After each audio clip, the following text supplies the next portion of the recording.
베트남이 자국 국가대표 감독의 여권을 압수하겠다고 난리가 났는데 그 감독이 한국인이라는 거 알고 계셨나요? 지금 베트남 전역이 발칵 뒤집혔습니다. 아니 정확히 말하면 완전히 미쳐 돌아가고 있다고 표현해야 맞을 것 같은데요. U23 아시안컵 4강 진출이라는 역사적 쾌거를 이뤄냈는데 거리에서는 축제가 벌어지는 게 아니라 실시간 검색어 1위가 뭔지 아세요? 바로 김상식 감독 여권 압수거든요. 아니 이게 대체 무슨 상황이냐고요. 하노이 거리는 붉은 국기로 완전히 뒤덮였는데 온라인 커뮤니티는 여권 압수, 한국 전화번호 차단, 심지어 기화 추진이라는 단어들로 도배가 됐습니다. 이 미친 상황이 뭐냐면요. 베트남 국민들이 지금 자기네 국가대표 감독을 한국으로 절대 보내지 않겠다고 집단 발작을 하고 있는 거예요. 그것도 역사상 가장 영광스러운 순간에 말이죠. 여러분 이거 정상적인 반응 같으세요? 아니죠. 근데 베트남 입장에서는 너무나도 당연한 반응이에요. 왜냐고요? 지금부터 제가 보여드릴 이야기는 단순한 스포츠 얘기가 아니라 한 남자가 어떻게 1억 국민의 구세주가 됐는지, 그리고 그 과정에서 한국 축구계가 얼마나 무능했는지를 적나라하게 보여주는 충격적인 드라마거든요. 일단 상황부터 정리해 드릴게요. 지금 U23 아시안컵 4강 라인업 좀 보세요. 한국, 일본, 중국 그리고 베트남입니다. 이게 뭘 의미하는지 아시겠어요? 이건 그냥 결과가 아니에요. 이건 아시아 축구 판도 자체가 완전히 재편됐다는 신호거든요. 베트남이 더 이상 동남아의 그저 그런 팀이 아니라 이제 동북아 3강과 어깨를 나란히 하는 메이저 리그 정식 멤버가 됐다는 뜻이에요. 근데 여기서 미친 건 뭐냐면요. 베트남은 불과 1년 전만 해도 완전 암흑기였습니다. 박항서 감독 떠나고 나서 후임 체제는 완전 개판이었고 팬들은 우리가 다시 약해졌다는 자각에 절망하고 있었어요. 선수들은 자신감 제로, 경기력은 불안정 그 자체, 팬들 목소리는 점점 작아지고 있었죠. 그런데 김상식이라는 이름 하나가 등장하면서 모든 게 바뀌었습니다. 아니 바뀐 정도가 아니라 완전히 혁명이 일어났어요. 무너진 팀을 단련된 조직으로 만들었고 허물어진 자존심을 다시 세웠으며 팬들에게 우리는 다시 일어설 수 있다는 믿음을 심어줬거든요. 이게 얼마나 대단한 건지 아세요?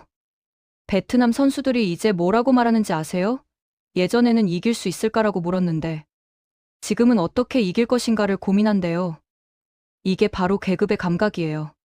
김상식 감독은 베트남에게 단순히 승리를 준 게 아니라 축구를 보는 기준 자체를 완전히 바꿔놓은 겁니다.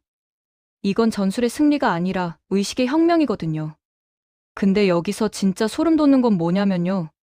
이 김상식 감독이 한국에서는 완전 실패작 취급받았던 사람이라는 거예요. 전북 현대 시절 그의 이름은 해임, 무기력, 기대 이하라는 단어와 함께 불렸습니다. 사퇴 압박, 성적 부진, 조롱 섞인 기사들 속에서 그는 말없이 벤치를 떠났어요. 한국 축구계는 이 사람을 완전히 버렸던 거죠. 그런데 지금 이 사람이 뭐하고 있냐고요? 베트남에서 황제라고 불리고 있습니다. 아니 황제 정도가 아니라 국가 구원자, 역사를 바꾼 지도자, 1억 국민의 아버지로 추앙받고 있어요. 이게 얼마나 아이러니한 상황이에요? 한국에서는 능력 없다고 쫓겨난 사람이 베트남에서는 신처럼 떠받들어지고 있다는 이 현실이 한국 축구계에 얼마나 큰 뺨을 때리는 건지 아시겠어요? 이건 단순히 감독 한 명 놓친 게 아니에요. 이건 한국 축구 시스템 전체가 얼마나 썩어 있고 무능한지를 전 세계에 보여주는 완벽한 증거거든요. 자, 여기서 베트남 팬들의 반응이 얼마나 미쳤는지 제대로 보여드릴게요. 지금 베트남 온라인 커뮤니티에서 실시간으로 올라오는 댓글들 좀 보세요. 김치 말고 쌀국수만 드세요. 누가 감독님 핸드폰에서 국제전화 좀 꺼줘야 할 것 같아요. 내역맘 3배 넣어서 한국 맛을 완전히 잊게 만들자. 우리가 먼저 귀화시키자. 여권은 지금 당장 압수해야 합니다. 여러분 이거 웃기죠? 근데 동시에 되게 짠하지 않나요? 왜냐하면 이 모든 농담 뒤에 숨어있는 감정이 뭔지 아세요? 바로 떠나지 마라는 절박함이거든요. 베트남 국민들은 지금 진심으로 두려워하고 있어요. 겨우 암흑기를 벗어나서 빛을 봤는데 그 빛을 가져다 준 사람이 떠날까봐 공포에 질려 있는 거예요. 이 감정을 이해하려면 베트남이 얼마나 깊은 암흑기를 통과했는지 알아야 해요. 박항서 감독이 떠난 후 베트남 축구는 완전히 무너졌습니다.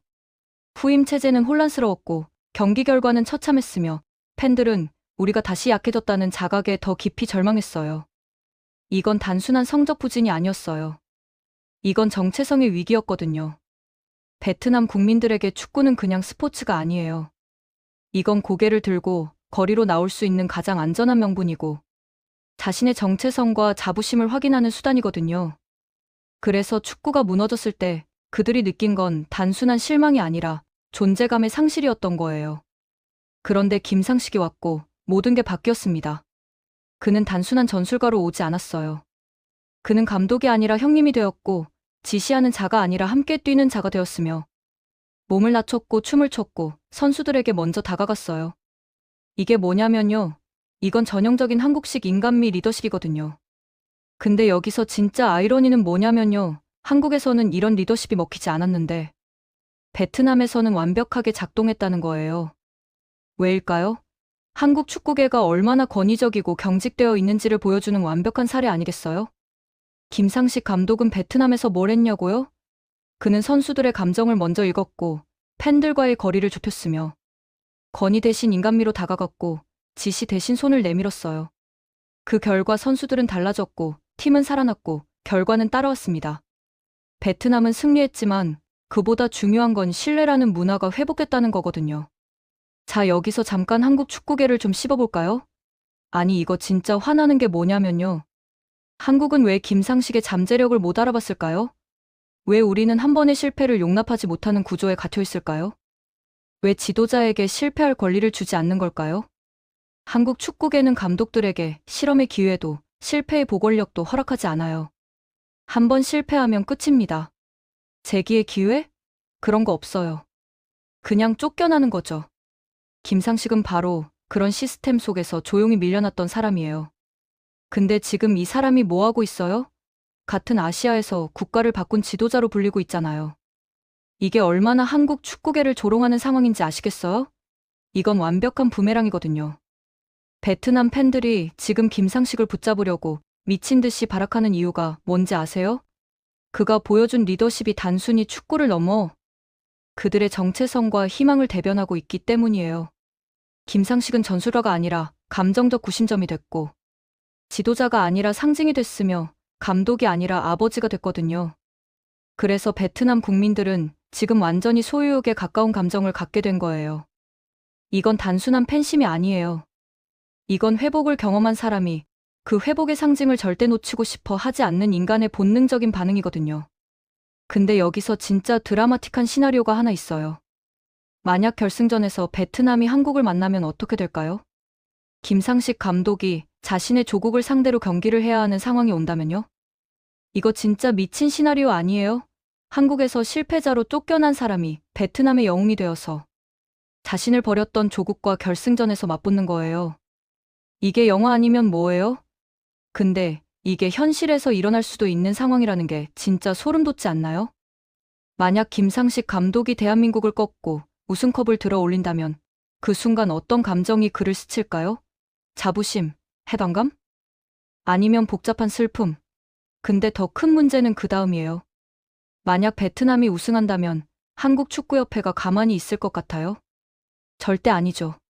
분명히 다시 데려가려고 할 거예요. 이 정도 성과를 냈는데 러브콜 안 보낼 리가 없잖아요. 근데 이게 바로 베트남 팬들이 지금 두려워하는 거거든요. 승리를 거머쥘수록 이별이 가까워진다는 이 아이러니한 상황이요. 베트남 팬들은 지금 완전히 딜레마에 빠져 있어요. 경기를 이기고 싶은 마음과 감독을 지키고 싶은 절박함 사이에서 갈등하고 있거든요. 이게 얼마나 복잡한 감정이에요? 자, 여기서 한국 축구계를 진짜 제대로 씹어볼까요? 정말 문제가 있었던 건 김상식이었을까요? 아니면 우리가 그를 받아들일 준비가 안 되어 있었던 걸까요? 진짜 무능했던 건 김상식이었을까요? 아니면 그의 능력을 알아보지 못한 한국 축구계였을까요? 답은 명백하죠. 한국 축구계가 무능했던 거예요. 우리는 보석을 알아보지 못하고 그냥 돌멩이처럼 버렸던 거죠. 근데 베트남은 그 돌멩이를 주워서 다이아몬드로 만들었어요. 이게 얼마나 한심한 상황이에요? 한국 축구계의 가장 큰 문제가 뭔지 아세요? 바로 한 번의 실패를 용납하지 못하는 경직된 시스템이에요. 감독도 선수와 마찬가지로 성장합니다. 실패를 통해 배우고 발전하죠. 근데 한국은 그 과정을 허락하지 않아요. 한 번 실패하면 끝입니다. 재기의 기회는 없어요. 김상식은 바로 그런 시스템의 희생양이었어요. 근데 지금 그는 베트남에서 완전히 다시 태어났고 한국 축구계를 완벽하게 조롱하고 있죠. 이게 바로 복수예요. 트로피로 하는 복수가 아니라 성공으로 하는 가장 우아한 복수거든요. 베트남 팬들의 반응을 좀 더 자세히 볼까요? 이거 진짜 웃기면서도 슬픈데요. 김치는 금지입니다. 쌀국수만 드세요. 국제전화는 차단해주세요. 한국 번호로 온 전화는 받지 마세요. 우리가 먼저 귀화시킵시다. 여권은 지금 당장 압수해야 합니다. 이런 댓글들이 지금 베트남 커뮤니티에 실시간으로 올라오고 있어요. 겉으로는 농담처럼 보이지만 그 안에는 진짜 절박함이 담겨 있거든요. 이건 유머가 아니라 진심이에요. 이들은 정말로 김상식 감독을 놓치고 싶어 하지 않는 거죠. 근데 이 감정을 이해하려면 베트남이 축구를 어떻게 바라보는지 알아야 해요. 베트남 국민들에게 축구는 단순한 스포츠가 아니에요. 이건 국가 정체성의 표현이고 자존감의 원천이며 희망의 상징이거든요. 박항서 시대를 거치면서 베트남은 처음으로 우리도 할 수 있다는 자신감을 얻었어요. 근데 박항서가 떠나고 나서 그 자신감이 무너졌죠. 암흑기가 찾아왔고 팬들은 절망했어요.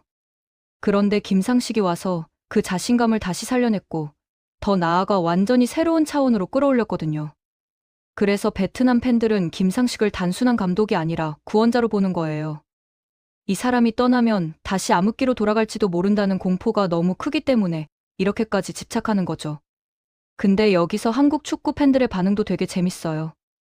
일부는 우리가 뭘 놓쳤나라고 자책하고 있고, 일부는 역시 한국 감독이라며 자랑스러워하고 있으며, 또 일부는 다시 데려와야 하는 거 아니냐고 말하고 있어요. 근데 진짜 중요한 건 다시 데려오는 게 아니에요. 중요한 건 왜 우리가 그를 놓쳤는지를 정확히 이해하는 거죠. 그 실패의 원인을 직시할 때만 한국 축구는 진짜로 성장할 수 있거든요. 김상식의 성공은 단순히 개인의 성공이 아니에요. 이건 한국 축구 시스템 전체에 대한 경종이거든요. 우리가 얼마나 경직되어 있는지, 얼마나 단기적인 성과에만 집착하는지, 얼마나 인재를 낭비하고 있는지를 보여주는 완벽한 사례예요. 자, 이제 좀 더 깊이 들어가 볼까요? 김상식이 베트남에서 성공할 수 있었던 이유가 뭘까요? 단순히 전술이 좋아서? 아니에요. 그는 완전히 다른 접근 방식을 택했거든요. 한국에서 김상식은 전형적인 감독의 역할을 했어요. 지시하고 명령하고 권위를 세우려고 했죠. 근데 그게 전북에서는 안 먹혔어요. 왜냐하면 한국 축구계는 이미 너무 많은 그런 감독들로 포화 상태였거든요. 근데 베트남에서 김상식은 완전히 다른 사람이 됐어요. 그는 감독이 아니라 형님이 되었고 지시하는 자가 아니라 함께하는 자가 되었으며 권위 대신 인간미를 택했어요. 이게 뭐냐면요. 이건 한국식 정서를 베트남에 맞게 완벽하게 적용한 거거든요. 베트남 사람들은 권위적인 리더십보다 인간적인 리더십을 더 좋아해요.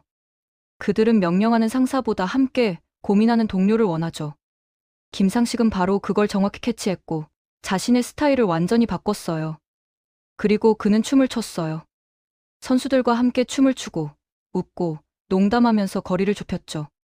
이게 한국에서는 감독의 권위를 떨어뜨린다고 비판받을 수 있는 행동이지만 베트남에서는 완벽하게 통했어요. 왜냐하면 베트남 사람들은 그런 모습에서 진정성을 받거든요. 이 사람은 우리와 진짜로 함께하고 싶어 한다는 걸 느꼈고 그래서 마음을 열었어요. 신뢰가 쌓였고 그 신뢰가 성과로 이어진 거죠. 근데 여기서 진짜 소름 돋는 건 뭐냐면요. 김상식은 전술적으로도 완전히 진화했어요. 한국에서의 실패를 통해 배웠고 베트남에 맞는 전술을 개발했으며 선수들의 특성을 완벽하게 활용했거든요. 베트남 선수들은 개인 기량은 뛰어나지만 조직력이 약했어요. 김상식은 바로 그 약점을 보완하는 시스템을 만들었죠. 강력한 조직 수비를 바탕으로 빠른 역습을 구사하는 전술. 이게 베트남 선수들의 특성과 완벽하게 맞아떨어졌어요. 그리고 그는 선수들에게 자신감을 심어줬어요. 우리도 강팀을 이길 수 있다. 우리는 더 이상 약자가 아니다. 이런 메시지를 계속 전달했고 선수들은 그걸 믿기 시작했죠. 결과적으로 베트남은 단순히 이기는 팀이 아니라 이기는 감각을 가진 팀이 됐어요. 이전에는 강팀을 만나면 겁부터 먹었는데 이제는 어떻게 이길 것인가를 고민하게 된 거죠. 이게 바로 의식의 변화예요. 자, 이제 베트남의 4강 진출이 갖는 의미를 좀 더 깊이 분석해 볼까요? 이번 U23 아시안컵 4강 라인업을 다시 보세요. 한국, 일본, 중국, 베트남. 이 조합이 뭘 의미하는지 아시겠어요?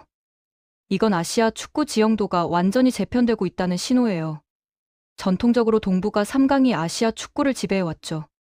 한국, 일본, 중국. 이 세 나라가 모든 걸 독식했어요. 근데 이제 베트남이 그 대열에 합류한 거예요. 이게 얼마나 대단한 건지 아세요? 베트남은 동남아 국가예요. 경제력, 인프라, 축구 시스템 모든 면에서 동북아 3강에 비해 뒤처져 있죠. 근데 그런 베트남이 이제 그들과 어깨를 나란히 하게 된 거예요. 이건 단순한 이변이 아니에요. 이건 패러다임의 전환이거든요. 이제 아시아 축구는 동북아 3강 체제가 아니라 새로운 빅사 체제로 재편되고 있어요. 그리고 그 변화의 중심에 김상식 감독이 있는 거죠. 베트남 팬들이 이 상황을 얼마나 소중하게 여기는지 아세요? 이들은 평생을 동남아의 약소국으로 살아왔어요. 축구에서도 항상 동북아에 밀렸죠. 근데 이제 그 구도가 무너지고 있는 거예요. 베트남은 이제 더 이상 동남아 최강이 목표가 아니에요. 이들의 목표는 아시아 최강이에요. 그리고 그 꿈이 단순한 망상이 아니라 현실 가능한 목표가 됐다는 게 얼마나 대단한 변화인지 아시겠어요? 그래서 베트남 팬들은 김상식 감독을 절대로 놓치고 싶어 하지 않는 거예요. 이 사람이 떠나면 다시 예전으로 돌아갈지도 모른다는 공포가 너무 크거든요. 이건 단순한 감독에 대한 애정이 아니라 역사적 전환점을 지켜내려는 민족적 몸부림이에요. 근데 여기서 한국의 입장도 좀 봐야 해요. 한국 축구 팬들 사이에서 지금 묘한 반응들이 나오고 있거든요. 일부는 자랑스럽다고 해요. 우리 감독이 베트남을 이렇게 만들었다면서요. 근데 진짜 자랑스러워해야 하는 건 한국이 아니라 김상식 개인이거든요. 한국 축구계는 그를 버렸어요. 능력 없다고, 안 된다고 쫓아냈죠. 근데 이제 와서 자랑스럽다고 하는 건 좀 웃기지 않나요? 또 일부는 다시 데려와야 한다고 해요. 이 정도 성과를 냈으면 한국 대표팀 감독으로 앉혀야 한다면서요. 근데 이것도 웃긴 게 뭐냐면요. 한국에서 실패했을 때는 쫓아내놓고 이제 와서 성공하니까 다시 데려오겠다는 게 얼마나 뻔뻔한 처사예요? 이게 바로 한국 축구계의 문제예요. 단기적인 성과에만 집착하고 과정을 존중하지 않으며 실패를 용납하지 않는 구조. 김상식은 바로 그런 시스템의 희생양이었고 이제는 그 시스템을 조롱하는 존재가 된 거죠. 자, 이제 김상식의 개인적인 이야기를 좀 더 깊이 들여다볼까요? 이 사람이 전북 현대에서 실패했을 때 어떤 기분이었을까요? 자신의 능력이 부정당한 채 모든 것이 끝나버린 것 같은 날들을 어떻게 견뎠을까요? 감독이라는 직업은 정말 잔인해요. 성적이 안 나오면 모든 책임을 혼자 져야 하죠. 선수들의 실수도, 프런트의 잘못된 판단도, 운의 부족도 전부 감독 탓이 돼요. 김상식도 그런 상황을 겪었을 거예요. 언론의 비판, 팬들의 야유, 구단의 압박. 이 모든 게 그를 짓눌렀을 거예요. 근데 그는 말없이 벤치를 떠났어요. 변명하지 않았고 누구를 탓하지도 않았죠. 그냥 조용히 사라졌어요. 근데 그 침묵의 시간 동안 김상식은 뭘 했을까요? 그는 자신을 돌아봤을 거예요. 뭐가 잘못됐는지, 어떻게 해야 더 나아질 수 있는지 고민했을 거죠. 그리고 베트남이라는 새로운 기회가 왔을 때 완전히 다른 사람으로 거듭났어요. 이게 진짜 대단한 거예요. 대부분의 사람들은 실패하면 그대로 주저앉아요. 자기 합리화를 하거나 남을 탓하거나 포기하죠. 근데 김상식은 달랐어요. 그는 실패를 통해 배웠고 자신을 바꿨으며 더 강해졌거든요. 베트남에서 김상식이 보여준 모습은 전북 시절과 완전히 달라요. 권위적이지 않고 경직되지 않으며 선수들과의 거리를 좁히고 인간적으로 다가가죠. 이게 뭐냐면요. 이건 실패를 통해 얻은 지혜거든요. 전북에서의 실패가 없었다면 지금의 성공도 없었을 거예요. 그 아픈 경험이 그를 더 좋은 지도자로 만들었거든요. 이게 바로 실패의 가치예요. 근데 한국 축구계는 그런 가치를 인정하지 않아요. 한 번 실패하면 끝이죠. 그래서 김상식의 성공은 더욱 의미가 있어요. 이건 단순히 개인의 재기가 아니라 실패를 통해 성장할 수 있다는 걸 증명한 거거든요. 그리고 그 증명이 한국이 아니라 베트남에서 이뤄졌다는 게 한국 축구계에 얼마나 큰 수치예요? 베트남 팬들이 김상식을 황제라고 부르는 이유가 뭔지 아세요? 그가 보여준 건 단순히 전술적 능력이 아니에요. 그는 인간적인 리더십, 선수들을 존중하는 태도, 팬들과 소통하는 방식, 이 모든 걸 통해 베트남 축구 문화 자체를 바꿨거든요. 이전까지 베트남 축구는 되게 수직적이고 권위적이었어요. 감독은 명령하고 선수는 따르는 구조였죠. 근데 김상식은 그걸 바꿨어요. 수평적인 소통, 상호 존중, 함께 만들어가는 팀워크, 이런 걸 도입했죠. 그 결과 선수들이 달라졌어요. 수동적으로 지시를 따르는 게 아니라 능동적으로 생각하고 판단하기 시작했거든요. 경기장에서 스스로 결정을 내리고 상황에 맞게 대처하며 서로 소통하면서 플레이하게 됐죠. 이게 바로 진짜 변화예요. 단순히 전술을 바꾼 게 아니라 축구 문화 자체를 바꾼 거거든요. 그리고 그 문화의 변화가 성적으로 이어진 거죠. 재밌게 보셨다면 구독과 좋아요, 알림 설정 부탁드립니다.